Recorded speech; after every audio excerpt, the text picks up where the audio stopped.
China మరోసారి బయోవార్కి సిద్ధమైందా? ప్రపంచంపై మరోసారి వైరస్లను ప్రయోగిస్తోందా? ఒకటి కాదు, రెండు కాదు, ఒకేసారి 5 వైరస్లు విజృంభించడానికి అసలు కారణం ఏంటి? వైరస్కు సంబంధించిన వార్త ప్రపంచమంతా చక్కర్లు కొడుతుంటే ఈ విషయంపై జిన్పింగ్, WHO మౌనం వహించడానికి కారణాలేంటి?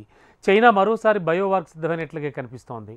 చైనా బయోవార్కి అసలు కారణాలేంటి? వైరస్లను సృష్టించడంలో మూలకేంద్రమైన చైనా మరోసారి వైరస్లతో ప్రపంచాన్ని అతలాకుతలం చేసేందుకు సిద్ధమైంది. హ్యూమన్ మెటానిమో వైరస్ HMPV వేగంగా వ్యాప్తి చెందుతోందని చెప్పేందుకు భారత్లో నమోదవుతున్న కేసులే ఉదాహరణ. ఈ వైరస్ బారిన పడి చైనా ప్రజలు ఆసుపత్రులకు క్యూ కడుతున్నారు. HMPVతో పాటు ఇన్ఫ్లుయెంజా ఏ, నిమోనియా, కోవిడ్ వైరస్లు సైతం వ్యాప్తి చెందుతున్నట్లు తెలుస్తోంది. దేశవ్యాప్తంగా హెల్త్ ఎమర్జెన్సీని ప్రకటించినట్లు చైనా సోషల్ మీడియాలో కొందరు చెప్తున్నా ప్రభుత్వం నుంచి మాత్రం అలాంటి స్పష్టత ఏదీ రాలేదు. HMPV వైరస్ సోకిన వారిలో కోవిడ్ తరహా లక్షణాలే కనిపిస్తున్నట్లు తెలుస్తోంది. వైరస్ వ్యాప్తిని అక్కడి ఆరోగ్య శాఖ అధికారులు నిశితంగా పరిశీలిస్తున్నట్లు సమాచారం. మరోవైపు ఓ అంతర్జాతీయ వార్తా సంస్థ తాజాగా విడుదల చేసిన నివేదిక ఈ ఊహాగానాలకు మరింత బలం చేకూరుస్తోంది. గుర్తు తెలియని ఓ నిమోనియా తరహా వైరస్ మూలాలను కనుక్కునేందుకు చైనా వ్యాధి నియంత్రణ అథారిటీ ఓ పర్యవేక్షక వ్యవస్థను ప్రారంభించనుందని ఓ నివేదిక సారాంశం. 4 ఏళ్ల క్రితం కోవిడ్ వ్యాప్తి తొలినాళ్లలో సరైన నిరోధక చర్యలు చేపట్టకపోవడంతో ప్రపంచం భారీ మూల్యం చెల్లించుకోవాల్సి వచ్చింది. అందుకే వైరస్ కారకాలను గుర్తించేందుకు ఎప్పటికప్పుడు అధికార యంత్రాంగానికి అవసరమైన సూచనలు చేసేందుకు ప్రత్యేక వ్యవస్థను ఏర్పాటు చేసినట్లు తెలుస్తోంది. ఈ మేరకు అక్కడి అధికార మీడియా CCTV వెల్లడించింది. నివేదిక ప్రకారం డిసెంబర్ 16 నుంచి 22 వరకు వారం రోజుల వ్యవధిలో అంటువ్యాధులతో బాధపడుతున్న వారి సంఖ్య భారీగా పెరిగినట్లు తెలుస్తోంది. అయితే ఈ విషయమై ప్రపంచ దేశాలకు ఇప్పటి వరకు చైనా ఎటువంటి సందేశమూ ఇవ్వకపోవటం అనుమానాలకు తావిస్తోంది. వరల్డ్ హెల్త్ ఆర్గనైజేషన్ సైతం ఈ అంశంపై మౌనముని పాత్ర పోషిస్తోంది. ప్రపంచాన్ని కరోనా విధ్వంసం చేసి లెక్కలేనంత మంది ప్రాణాలను తీసిన పట్టింపులేని WHO చాలా కాలం తర్వాత దీనిని మహమ్మారిగా ప్రకటించింది. అయితే అప్పటికే పరిస్థితి చేజారిపోయింది. మరి ఇదంతా బయోవార్లో భాగమేనా? ప్రస్తుతం భౌగోళికంగా నెలకొన్న రాజకీయ ఉద్రిక్తతల కారణంగా మరోసారి చైనా బయోవార్ని సృష్టించే అవకాశమూ లేకపోలేదంటున్నారు నిపుణులు. కరోనా వ్యాప్తి సమయంలో చైనాపై బయోవార్ ఆరోపణలు గుప్పుమన్నాయి. ముఖ్యంగా ఆ దేశంలోని వుహాన్ నుంచి కరోనా వైరస్ విజృంభించిందని చాలా మంది చెప్తున్నారు. కాదు, ఇది వుహాన్లోని జంతు మాంసం అమ్మే మార్కెట్ నుంచి విజృంభించిందని చైనా చెప్తోంది. అయితే దీనిపై అనేక సందేహాలున్నాయి. ముఖ్యంగా ఈ విషయమై WHO నిర్లక్ష్యం వహించడంతో ఈ అనుమానాలు మరింత బలపడుతున్నాయి.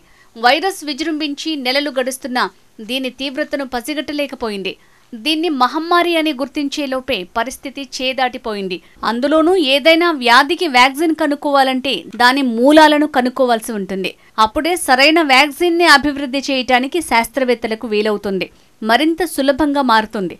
కానీ కరోనా విషయంలో ఇప్పటివరకు సరైన మూలాన్ని WHO కనుక్కోలేదు.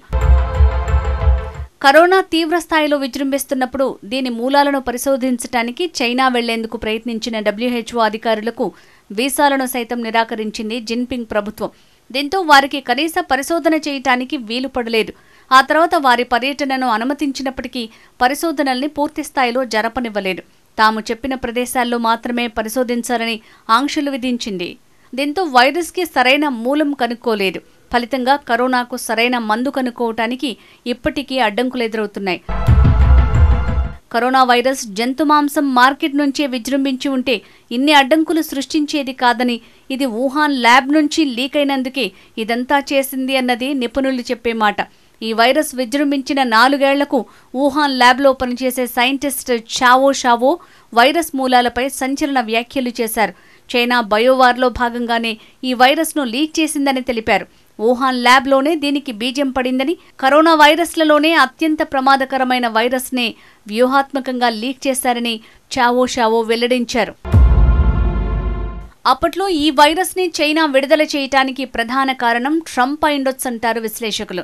ట్రంప్ స్వతహాగా అమెరికాను అగ్రరాజ్యంగా నిలపాలనే భావిస్తూ ఉంటాడు. ఇటీవల జరిగిన అమెరికా ఎన్నికల్లో కూడా మేక్ అమెరికా గ్రేట్ అగైన్ అనే నినాదంతోనే ఎన్నికలకు వెళ్లి గెలిచారు. అమెరికా గ్రేట్ అవ్వాలంటే చైనాను అణచివేయాల్సిందే. అందుకే ట్రంప్ మొదటిసారి అధికారంలో ఉన్నప్పుడు డ్రాగన్ కంట్రీపై అత్యధికంగా టారిఫ్లు విధించారు. ఫలితంగా అది చైనా ఎదుగుదలకు అడ్డంకిగా మారింది. దీన్ని అడ్డుకోవడానికి బయోవార్లో భాగంగా కరోనా వైరస్ని విడుదల చేసి ఉంటుందని అంతర్జాతీయ విశ్లేషకులు చెప్తున్నమాట. ఇప్పుడు కూడా చైనా అదే పని చేసిందా అనే అనుమానాలు వస్తున్నాయి. ఇటీవలే అమెరికాలో చైనాకు అనుకూలంగా ఉండే డెమోక్రాట్లు ఓటమి పాలయ్యారు. ట్రంప్ నేతృత్వంలోని రిపబ్లికన్ పార్టీ ఘన విజయం సాధించింది. దీంతో మళ్లీ అమెరికాను గ్రేట్ చేయాలనే లక్ష్యంతో ఇతర దేశాలపై ఆంక్షలు విధించడానికి సిద్ధమయ్యారు ట్రంప్. జనవరి 20న అధికారం చేపట్టిన వెంటనే ప్రపంచాన్ని ఉక్కిరిబిక్కిరి చేస్తారని విశ్లేషకులు చెప్తున్నారు. అందుకే ఆయన అధికారం చేపట్టేలోపు బయోవార్ని మొదలుపెట్టి ఈ దూకుడుకు బ్రేక్ వేయడానికి చైనా ప్లాన్ వేసి ఉంటుందని తెలుస్తోంది.